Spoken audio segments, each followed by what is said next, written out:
पूरा मामला? पूरा मामला ये है कि उनके ज्यादा बात नहीं थी, वो काम पे गए थे ड्यूटी पे। ड्यूटी पे एकदम से उनको चक्कर आया, जिसका कारण था कि बीपी एकदम से बढ़ गया जी। और उनकी सर की नस फट गई। ठीक है, उनको इमरजेंसी के उससे हम हॉस्पिटल लेके गए। उनको थोड़ा सा खून का उल्टी हुआ, हल्का सा, ज्यादा भी नहीं जी। क्योंकि ऐसे केस में होता है कि सर का नस फट जाए तो आंख से भी खून निकलता है, कान से भी, बट ऐसा कुछ भी नहीं था। नॉर्मली वो बेहोश थे। डॉक्टर का कहना था कि ये अभी नहीं है, मतलब इनकी डेथ हो चुकी है, सांसें नहीं बची? नहीं बची है। जी जी। बट हमने जबरदस्ती उनको वहां पे रखवाया कि हमें बेड दीजिए, हम रखवाना चाहते हैं, अब थोड़ा सा ट्रीटमेंट इनका करिए। उन्होंने ट्रीटमेंट किया, उन्होंने बोला ऑपरेशन होगा डायरेक्ट। उन्होंने छोटा ऑपरेशन किया उनका कि इसके बाद अगर इनको होश आ जाता है तो उसके बाद हम इनका बड़ा ऑपरेशन करेंगे। बट वो इसके पहले ये बोल रहे थे कि ये खत्म हो चुके, तो खत्म हो चुके तो ऑपरेशन को कोई मतलब नहीं बनता। उन्होंने फिर भी ऑपरेशन किया जी। पाइप लगा दी हर जगह, सब कुछ। वेंटिलेटर पे उनको रखा, उनकी खुद की सांसें चल रही थी और डॉक्टर का कहना था कि इनकी खुद की सांसें नहीं चल रही है, वेंटिलेटर पे चल रहा है, बट ऐसा कुछ नहीं था। हम लोग ने देखा है, महसूस किया है कि वो ठीक थे। उसके बाद 2 दिन बाद उन्होंने फिर से बोला कि ये कोमा में चले गए। कोमा में चला जाता है इंसान तो हाथ पैर नहीं मूव करता है, एक जगह स्टे हो जाता है। बट वो हाथ भी हिला रहे थे, पैर भी हिला रहे थे, रो भी रहे थे, सर भी घुमा रहे थे, बोलने की कोशिश भी कर रहे थे, सब कुछ कर रहे थे। हमने डॉक्टर को बोला, समझाया, फिर भी डॉक्टर का कहना है कि ठीक है हम आते हैं, चेक करते हैं। बट 1 घंटा बोलने के बाद वो डॉक्टर 2 घंटे बाद चेक करने के लिए आता था। उनके मुंह में पाइपें डाली हुई थी, ठीक है, जो डॉक्टर ने कहा था कि इसको साफ करते रहना है। जी। साफ करने के लिए तो हमें तो नहीं आता, वहां पे नर्स है, उनका काम है, ये हमारा काम नहीं है। जी। हम उनको जब बुलाते थे तो वो नहीं आते थे। उनका ये कहना था कि तुम्हारा पेशेंट है, तुम खुद साफ करो। और ज्यादा अगर हम जोर देते थे तो वो बोलते थे कि अपना पेशेंट ले जाओ, उनका ये कहना था।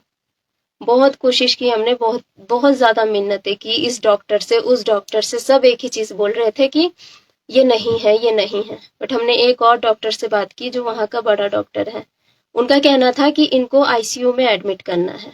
जी।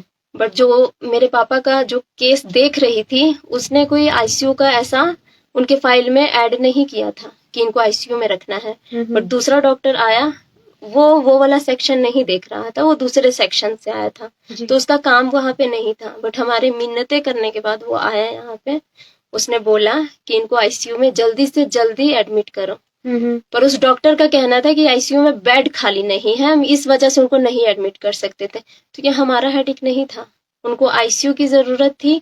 आईसीयू में ट्रीटमेंट होता तो मेरे पापा अभी जिंदा होते, हम लोगों के बीच में होते। उन्होंने बहुत लापरवाही की है, बहुत ज्यादा। जब एकदम से एक डॉक्टर आया, कल की बात है, कल ही मेरे पापा 1:30 बजे के लगभग खत्म हुए।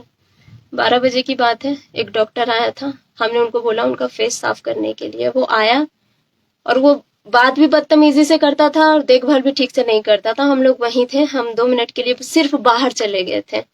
बट मेरी जो बहन है उसने देखा डॉक्टर आया, उसने मुंह तो क्लीन किया, बट जो उनके मुंह पे पाइप लगा हुआ था वो उसने ठीक से नहीं लगाया और निकाल के वो चला गया। और उसके बाद मेरे पापा की सांस रुक गई वहीं पे। उसके बाद उन्होंने ईसीजी वगैरह करवाया बहुत देर बाद कि अभी पेशेंट को ऐसे ही रहने दो, क्या पता होश आ जाए। आधा घंटा उनको वैसे ही रखा, कोई ट्रीटमेंट नहीं दिया, कोई इलाज नहीं किया। उसके बाद उनका ईसीजी करवाया और बोला कि ये अब खत्म हो चुके हैं, खत्म हो चुके हैं, आप इनको घर लेके जाइए। जो हम उनको घर लेके आए, घर लेके आए, उन्होंने उनको बांध दिया एक मुर्दे की तरह। जब घर पे लाया, जब इंसान मर जाता है, इतना हमें भी पता है कि उसका शरीर ब्लू पड़ जाता है, हाथ पैर ठंडा रहता है, नसें नहीं चलती है। बट पापा को जब यहाँ पे लाया गया तो काफी टाइम बांध के उनको रखा हुआ था, जो हमें नहीं पता था। हम अपने रोने धोने में सब लगे हुए थे, पापा के ऊपर हमने ध्यान नहीं दिया। 2 घंटे के करीब, 2 घंटे बाद हमने जब पापा का चेहरा देखा, उनको बांध के रखा था, जब हमने खोला तो उनकी सांसें चल रही थी।